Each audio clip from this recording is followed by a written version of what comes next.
Uh, well, that same sort of stuff happened. Kind of stayed in contact with music for a long time and got into things like was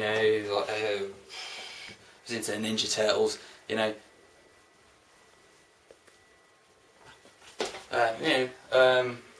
to Ninja Turtles, got into the Ninja Turtles and stuff like that. Funny thing is you go to secondary school and you want to be popular in that. And sorry, it's just primary school. The Ninja Turtles are in. So I went to primary school and everyone's like, oh, did you see the Ninja Turtles? And I'm like, yeah, it's rubbish. And they're like, yeah, it's awesome. And yeah, I know it is. Yeah, it's one of those kind of things. You kind of join the crowd, and it's the same thing with The Simpsons. Even though I have to mention, back in '89 when The Simpsons started, it wasn't on terrestrial television. It was in Sky and stuff like that, and nobody had Sky back then. It was on like once a week, whereas now it's on every channel, 24 hours a day, 7 days a week, and you get to just like Simpsons fucking overload. Pardon my language. Doesn't matter. I'm not going to get told off anymore. Primary school is a big one because. Kind of informed. One of the things that kind of sticks with me about that is it is a very authoritarian and it's very God-bothering kind of school. It's one of these kind of places that if you were seen to be doing something that was slightly weird or slightly amiss and didn't fit in with everyone else, you'd be hauled up in front of every other student in your ear, and you'd basically be told that you're a bad child and that's concentrated evil in your head. And we used to have to kind of like do prayers every day and stuff like that, and when you're a kid you kind of just go along with it because you think that's just the way things are, and these days no one would stand for it. That kind of stuff that I went through but that I experienced back then probably informed my disdain and my general dislike of organised religion. Not that I'm some kind of weird Satanist or something like that. Ignore the t-shirt, it's just a band.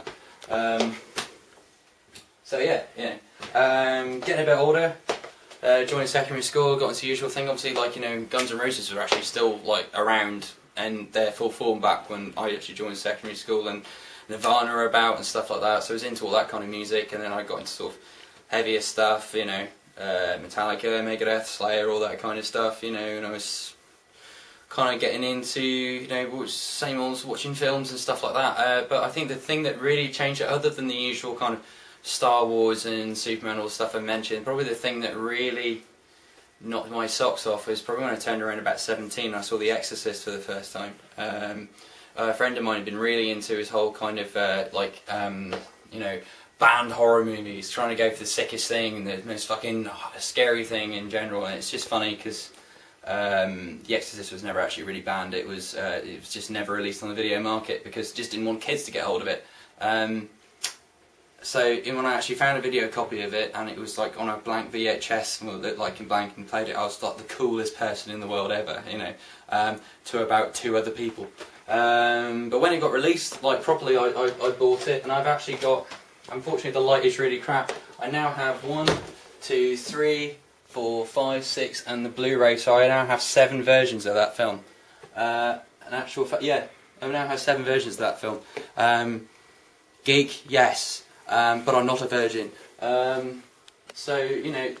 was really informative. It probably is the reason why I actually joined. I wanted to study film anyway. There's so many things about it which I think are really, really important, which people overlook because it got marketed as the scariest film ever, and you can say that that's totally objective, or subjective. Which one's I don't know. It's your opinion anyway. But yeah, I kind of, you might not be able to see it because again the lighting's crap. There's a quick scan of all the stuff that was quite important to me.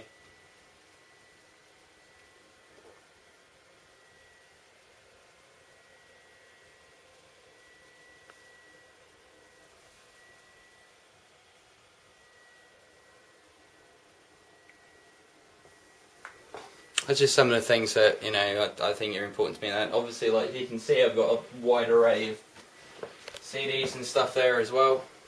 You see any of that at all? Ish. There's a whole load of stuff there which is quite important, I'll do. So that's some of the things that happened. It's all sorts of things happen. I moved to Plymouth when I was 21, so it was like 2002.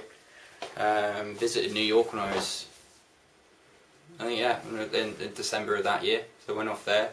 That was a big sort of, eye-opening moment in my life. Saw lots of cool things.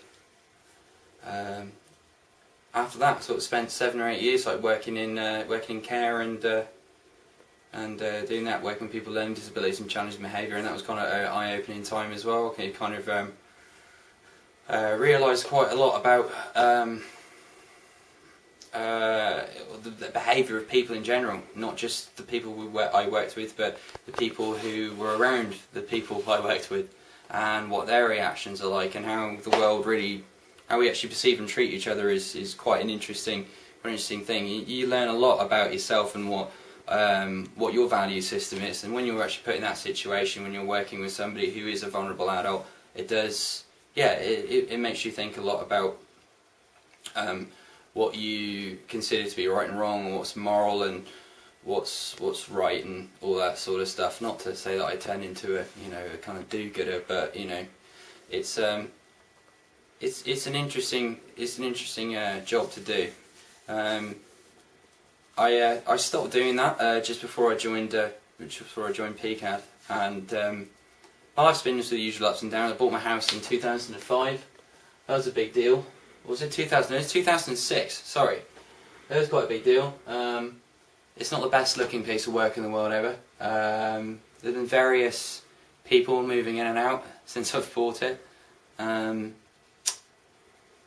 yeah, it's been fairly stable for the last couple of years. I mean, that was a big change in my life around about that time. But ever since then, I've just been kind of wanting to find something that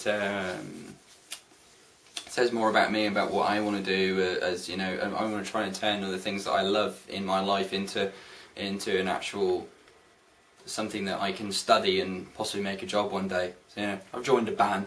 Been doing that for a couple of years now, and now I'm at PCAD studying film, and I think it might sound like I'm kissing ass at this point, and some people might see it as a big deal, but when you've been kind of told by the education system when you're 16 that you're not really good enough for anything, and you kind of resign yourself to just working in a job, and then that job doesn't really kind of go anywhere for you. It's pretty cool when you turn 30 years old to be told that the thing that you love a lot and you've got a lot of keen interest in, you can study, and I got a placement, so that was pretty much a life-changing event. The way I see it from now is it's like, I could go on about all the other little things that inform me, but there's just lots of things in my life that have kind of seen me up until now.